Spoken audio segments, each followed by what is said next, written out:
아이유란 이름을 달기 전에 방배동 그 로엔 엔터테인먼트 사무실에서 이제 학교 끝나고 연습하러 오는 그 당시에 이지은 양을 목격했던 내 입장에서 봤을 때 안녕하세요.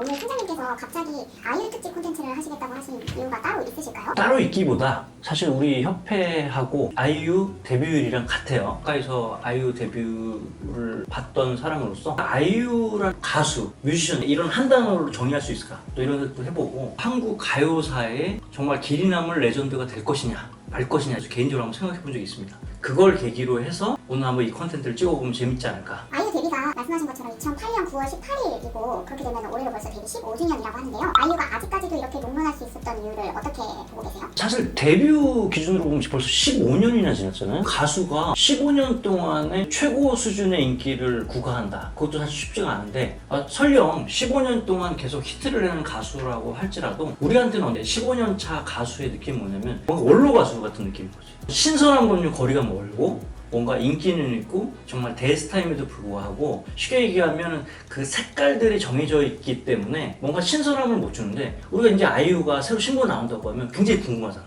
그리고 음악이 나오면 나올수록 그 신선함이 지금 15년 동안 한 번도 떨어진 적이 난 없다고 생각하는 거거든.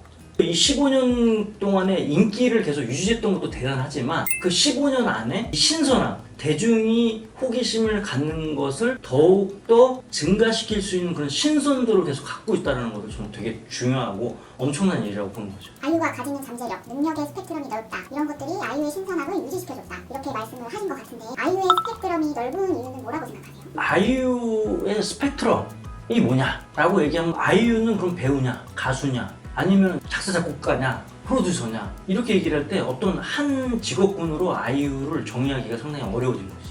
중요한 건 뭐냐면 이 모든 분야를 다 시도하는 소위 말하는 아티스트들은 우리 대중음악사 없지는 않았어요. 그런 사람들이 많이 있었지. 근데 중요한 건 뭐냐면 전 과목을 다 100점 만점 맞는 그런 수재들이 있었느냐 이렇게 얘기를 했을 때 그러지 못한 경우가 많지. 뭐 예를 들면 뭐 작사 작곡과 뮤지션으로는 성공했지만 연기를 하지 않았기 때문에 배우의 길에서 특정 못 받는다든가, 예를 들어서 보컬로는 너무 좋았고 배우도 잘했는데 작사 작곡 프로듀서 부분에서는 빛을 발하던가 뭐 이런 여러 가지 경우가 있었는데 아이유는 자기가 하나하나 그 영역들을 넓혀 나갔다는 부분, 그 부분이 하나 있고, 또 하나 아이유의 이제 음악에 국한돼서 좀 얘기를 해보자면 놀라운 게 뭐냐면 그럼 아이유는 장르가 뭐냐 이렇게 얘기를 하면 안 떠오르잖아. 그럼 예를 들어서 윤도현 밴드야. 그럼 장르가 뭐야?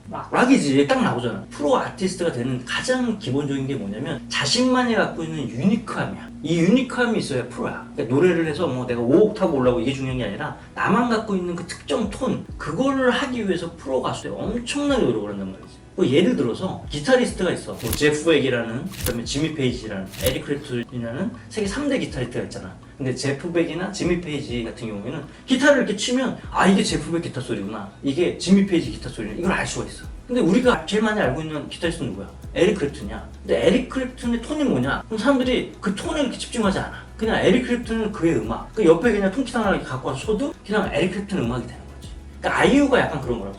아이유는 아이돌 음악을 할 수 있을 뿐만 아니라 락도 할 수 있고, 그 다음에 최백호 선생님 같이 세월의 어떤 깊이에서 우러나는 깊이 있는 음악, 포크, 어쿠스틱 다 되는 거지. 장르에 구애받지 않게 모든 앨범에 그걸 다 소화하는 모습을 보여주잖아. 그러니까 이런 걸 보면 아이유는 뭐 예를 들어서 테크닉이 좋다 뭐 그렇게 얘기할 수 있지. 이 친구의 음악의 색깔이 뭐냐라고 물어보면 그 스펙트럼이 넓은 거야. 근데 요새는 어떤 생각이 드냐면 그 스펙트럼이 넓은 게 아니라 스펙트럼이 없는 거 아닐까? 그런 생각이 드는 거예요. 장르가 없는 게 아니라 장르 모든 것을 갖고 있다는 거예요. 예를 들어서 어떤 사람들은 여러 가지 입으면서 변신을 하는 건데 그게 아니라 어떤 옷을 입어도 다 아이유가 되는 그런 느낌? 이걸 재즈를 한다고 상상을 해보세요. 근데 굉장히 잘 어울릴 것 같은 생각 안 들어? 그리고 예전에 뭐 신인 때는 락도 했잖아. 신나게 락도 하고 여러 가지 뭐 포크, 어쿠스틱, 랩도 했잖아. 그리고 아이유, 국힘 원터하냐. 그러니까 이런 거 보면 정말 대단한 생각이 들어. 음악 장르에서 뭐 육각형 뭐 이런 얘기 많이 하잖아.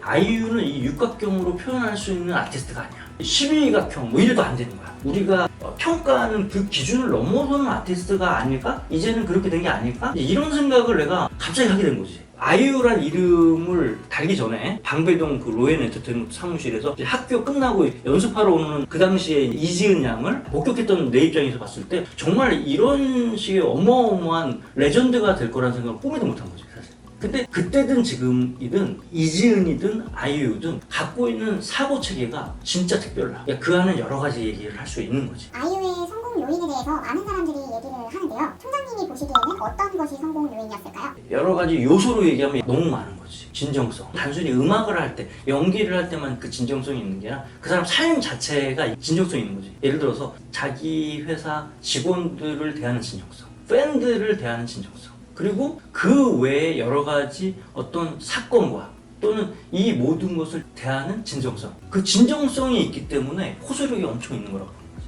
그리고 그게 꾸밈과 가감이 없어. 내가 봤을 때. 그냥 자기 있는 그대로 보여주는데 그게 그냥 멋있는 거지. 그냥 내가 볼 땐 그게 타고난 것 같아. 거기다가 엄청난 노력과 완벽한 어떤 것을 해내려는 노력? 이런 것들이 같이 포함이 되니까 지금의 아이유가 됐다. 어느 한 것만 집중해서 잘하는 경우가 아티스트가 되는 경우가 많아요. 그래야지 아티스트가 되거든. 전체 두루두루 잘할 수 있는 거는 쉽지가 않아.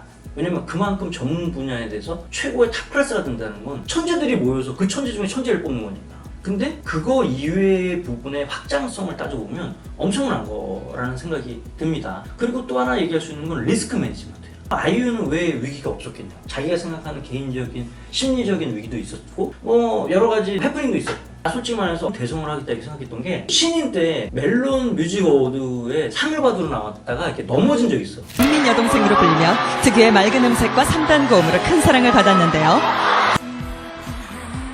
신인 가수가 엄청난 무대에서 갑자기 넘어졌다는 게 엄청난 사건이거든. 근데 넘어지면서 너무 환하게 웃는 거야. 그래서 내가 그걸 보면서 리스크 매니지먼트를 엄청나게 잘하는 친구구나. 당황한 상황에서 진정성을 보여주는 거지. 팬들이나 거기 보고 있던 대중들도 큰일 났다라고 생각했지만 자연스러운 연출? 그런 거를 만들어내는 거잖아. 그래서 정말 천재구나 라는 생각. 그 다음에 그 이후에도 여러 가지 에피소드들이 있었는데 그 문제를 돌파할 때도 항상 진정성, 솔직함. 저는 이렇습니다라는 얘기를 대중한테 솔직하게 정면 돌파하는 모습을 보고 단순히 예술이라는 분야뿐만 아니라 사람을 대하고 처세를 어떻게 하는 거에 대해서 정확히 아는 친구구나. 이제 이 생각을 하게 된 것 같습니다. 끝으로 아이유는 레전드인가요? 아이유는 레전드이냐? 물론 이제 레전드라고 하는 팬들도 있겠고, 아직은 레전드가 아니야 이렇게 얘기를 하는 사람도 있겠지만 저는 어떻게 생각하냐면 레전드로 확실하게 가고 있다. 레전드로 가고 있다라고 표현하는 이유가 뭐냐면 아직 갈 길이 멀고 아직도 신선하고 아이유가 한다라는 거에 대중들이 궁금해하고 그 신선함을 계속 유지하는 게 여전하잖아. 이제 그렇다면 레전드로 가고 있다. 왜냐면 대중음악사를 봤을 때 이러한 여성 아티스트가 있다. 이건 상상할 수 없는 거지.